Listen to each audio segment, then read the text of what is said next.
The new LinkedIn Hiring Pro can't undo your last hire. The human postponer. They were the master of one phrase. I'll circle back on that. But 3 months later, you were the one doing all their work and wondering how big that circle is. But LinkedIn Hiring Pro can take the hiring load off your plate by automating the hiring busy work from the initial job post to scheduling interviews. Hire right the first time with LinkedIn Hiring Pro. Post a free job today at linkedin.com/quality. The biggest moments in sports are streaming live on Fox One. From MLB to NFL, Big Noon Saturdays, and so much more. Fox One brings you the games, rivalries, and can't-miss moments all season long. And it doesn't stop at the final whistle. Catch highlights, expert analysis, interviews, and the stories behind the biggest moments in sports. Watch live or on demand, at home or on the go. Stream Fox Sports on Fox One. Download the app today. AI is moving fast across the enterprise. But without visibility, it's just chaos. Different tools, different models, different teams using AI in completely different ways. ServiceNow turns that chaos into control. With the AI Control Tower, you see all your AI across the business in one place. What it's doing, what it's done, and what it's about to do. So you stay in control. To put AI to work for people, visit servicenow.com. The Daily Braw. This is anything but footy at the Glasgow 2026 Commonwealth Games. An historic gold medal for Northern Ireland, a brilliant steeplechase silver as well, and 3x3 are A-OK. In Glasgow, I'm Michael. And in Glasgow, I'm John, and an action-packed day 6 in Glasgow where the sun finally came out. No Scotland, no party remains true. With all the latest news from the games. And don't forget, you can hear us live every day across the talkSPORT network via the website, via DAB Digital Radio, on AM, on smart speaker, or on the talkSPORT app. This is Anything But Footy with the Daily Braw from the biggest sporting event in the UK this year. Felt big last night, didn't it? It did, particularly at the athletics, I thought. And just talk me through that 3,000 metre steeplechase, because you were commentating it at the end. And Elise Thorner, what a performance. Oh, absolutely. What a performance. I said at the start of the commentary, I was with Christina Huragu on talkSPORT, I went, this is a race for bronze. You've got a Ugandan in here, you've got a Kenyan in here, the world number 1, world number 2, hoovered up most of the major world medals. And I said, so it's essentially who's going to finish third on the podium. And Christina Huragu corrected me. Live on the radio, by the way. No, which is absolutely right. That's what she's there for. She's the expert. And she said, well, you never know in these championships. And she said, what we've seen as well in these championships are some surprises. 2 Australians winning the 10,000 metres, for example.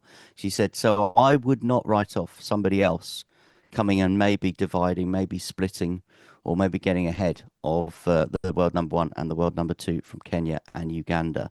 And that is exactly what Elise Thorner of Team England did. The two went off right from the gun. They were miles ahead. And for ages and ages, I couldn't see anything happening. But then around about, 4 or 5 laps from the end, Elise Thorner just started moving a little bit. And you thought, well, she's gaining here. She's gaining it. And then over the last 800 metres, it was like someone put a rocket up her. She was absolutely fantastic. I mean, what a performance. And the noise for it, I know we're in Scotland, but the noise levels for it, I mean, it wasn't quite Eilish McColgan winning the 10K in Birmingham, but it reminded me a bit of that, because the same way the Team England crowd 4 years ago got behind a Team Scotland athlete and roared Eilish McColgan home, I felt the same with Elise Thorner last night. I really did. Yeah, I think that's a really good point. It suddenly became apparent, because you were watching it and I was watching it, and obviously you were commentating on it, but it suddenly became apparent that she was, as you say, just drawing her back, and she was going quicker and quicker. But as I said to you, I think last night, it's all very well doing that on the flat, but you've got to do over the hurdles. It's not just a case of I'm gaining on her and I'm running quicker. You've still got to make sure you get over those hurdles safely and with momentum as well. I thought it was an incredible performance, a personal best from Elise Thorner. And just on the crowd, I think it helped that Mel Woods started off with the 1500 meters T54, her first major gold medal, a brilliant performance in that for the Scots. That got them going. And then Stephen McKenzie in the long jump, and I'll let you tell your long jump story on talkSPORT in a moment. But Stephen McKenzie, a bronze for Scotland, and he said, virtually my whole family's in the whole stand next to me, which was great. But as I say, no Scotland, no party. It felt like it was one of those nights where you didn't really know what to expect, and we'll talk about Kate O'Connor in a minute, but you didn't really know what to expect, but it just caught our imagination, and that's down to the brilliant athletes. Yeah, and for the record, Faith Cheretich, Kenya, Peruth Chemutai of Uganda were the other two athletes in that, and they both had complete just looks of disbelief. Both of them had looks of disbelief to turn around and find Elise Thorner sandwiched in the middle there. So, yeah, brilliant performance. It's weird to say it, that a silver medal was probably the highlight of my night, especially with Kate O'Connor, what she'd done over the 2 days. She'd performed brilliantly. Her penultimate event was the javelin, wasn't it? And she launched that javelin. But when Kate O'Connor stepped up in that 800 meters, we knew that she was going to win the gold medal. The athlete, Jade O'Dowda, who was behind her, needed to beat her by about 17, 18 seconds. And Jade O'Dowda's PB compared to Kate O'Connor's PB, there was no way that was going to happen. So, although it was fantastic to see Northern Ireland, and you've got great stats about that Northern Ireland medal, which you very generously gave me for the radio last night. Although it was fantastic to witness that and see that, it just didn't have that same kind of moment for me as Elise Thorner. First Commonwealth Games gold medal of 2026 for Northern Ireland. First athletics Northern Ireland gold in 40 years. I think it was Beattie in the 400-meter hurdles in 1986 in Edinburgh. Apparently he's now a doctor, Phil Beattie, according to my source, Mark Woods, who's a brilliant athletics journalist. So thank you for him for that. First female athlete Northern Ireland gold since 1974.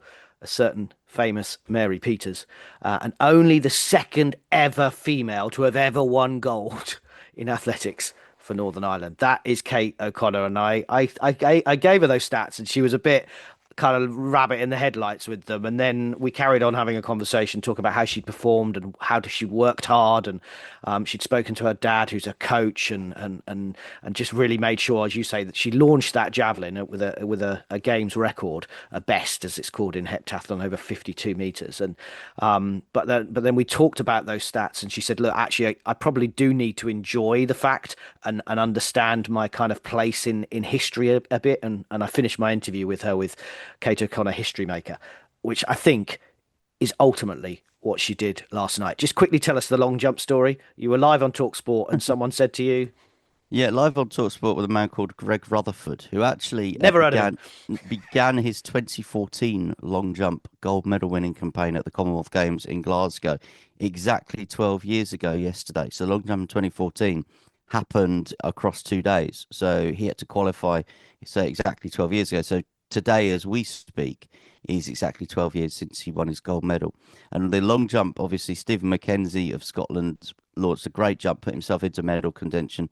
To be fair to Greg, he said straight away that will get a medal tonight. The only question now is whether Stephen McKenzie can go further than that. He couldn't go further than that. But then he decided to pass his third round throw, and Greg Rutherford was pumping me for information about the long jump.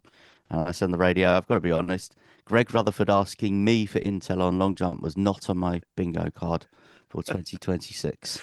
Now, my son is incredibly excited after watching England men's basketball retain their 3x3 title. They'd won it in Birmingham. They beat Australia by 2 points in the final once again in Glasgow. I'm going to go and interview the team this morning, so looking forward to that. And my son has actually made a little video which I'm going to play to the team. So I'll maybe bring you a bit more on that on the Daily Braw over the next coming days. The England women's wheelchair basketball team also won gold, which was brilliant in the 3x3, and the men in the wheelchair 3x3 won silver. So a really good, strong basketball performance once again in these Commonwealth Games. What I just really hope is that we can now start going, unlike 4 years ago, let's all get together, let's sort out basketball in this country, whatever's going on with GB basketball and the home nation, sit down, work it out and move forward. And let's try and get this sport, that is the second most popular sport in the UK, with participation, try and get that into the public consciousness a little bit more. Now, quickly on that, we've got to talk cycling in a moment because we've got Georgia Holt waiting to come and talk to us. But Michael, you were at boxing yesterday, and the home nations just keep on winning medals. Yeah, it was interesting listening to Lewis Richardson on talkSPORT, who's kind of our boxing analyst across the Commonwealth Games. And obviously, there's so much discussion about Australia, their dominance in the swimming pool. I think they've broken all the records, haven't they, for how many medals they've won at toll crossing in these games. Doing well on the track as well. But Lewis said, you watch out now for the home nations coming. And he listed, of course, I think there's well over 10, nearer 15 home nation boxers that have guaranteed themselves medals across England. Wales doing really well. I went to see Rosie Eccles, who carried the flag, and she absolutely destroyed her opponent from South Africa in less than 2 rounds. She'd put her down twice, in actual fact. And what Rosie said afterwards, she said, I just knew nothing about this opponent. She says, normally we're able to access lots of data, lots of footage. We had absolutely nothing. We had a complete unknown opponent, because the difference briefly between Olympic boxing and Commonwealth boxing. Olympics, we know, is really difficult because you have to qualify. So the boxers that go to the Olympic Games are the creme de la creme. But what that also means is they are also quite familiar to each other because they will have qualified through their various area championships or whatever. Commonwealth Games is different. You just get selected. So your country just selects you. So you don't necessarily have to qualify. So boxers can turn up here that the other boxers have never seen, never heard about. And we know that athletes like what they know, don't they? They don't like the unknowns. And so that was the worry. And she was waiting so long as well, Rosie Eccles, to actually start. But she got in the ring, guaranteed herself a medal. And as Lewis Richardson says, that medal table, which we'll talk about in a moment, when those boxing medals get added, it will look slightly better for the home nations. Emily Campbell will go for gold in the weightlifting on day 7. What colour her hair will be? That's the big question for me. England have to beat South Africa in the netball later to secure their semi-final spot. And the track cycling starts in the Sir Chris Hoy velodrome, I should say. Injured former Aussie, now Team England, great British cyclist Matt Richardson. If you haven't seen the video of him crashing in the Kirin at the weekend over in Japan, watch it. It's on my socials. It's awful. I've never known that shoulder barging was allowed in the Kirin, but he is injured and he's out of the competition. So without Matt Richardson, what else can we look forward to? Well, I'm delighted to say that Georgia Holt, our talkSPORT colleague here in Glasgow and friend of the pod, can join us and fill us in. Good morning, guys. I am so excited for the cycling to start on Thursday. I've been looking forward to it all week, and we've got full teams in Team England, Team Wales, Team Scotland for the team sprint, most notably Katie Marchant, Sophie Capel competing for England, and they got Olympic gold in this event alongside Team Wales's Emma Finucane. So I think we'll be seeing some really good battles on the track with the women's team sprint there. In the men's, I think, or I hope, we'll be seeing a Team Australia, Team England battle for gold in the men's team sprint. So we'll be putting to bed which nation is better. In the men's and women's team pursuits, we have full teams for Team England, Team Wales on both men's and women's sides. Team Scotland have a full men's team pursuit, and we're just waiting to hear what's happening with the women's team pursuit there, because we've recently had the retirement of Katie Archibald.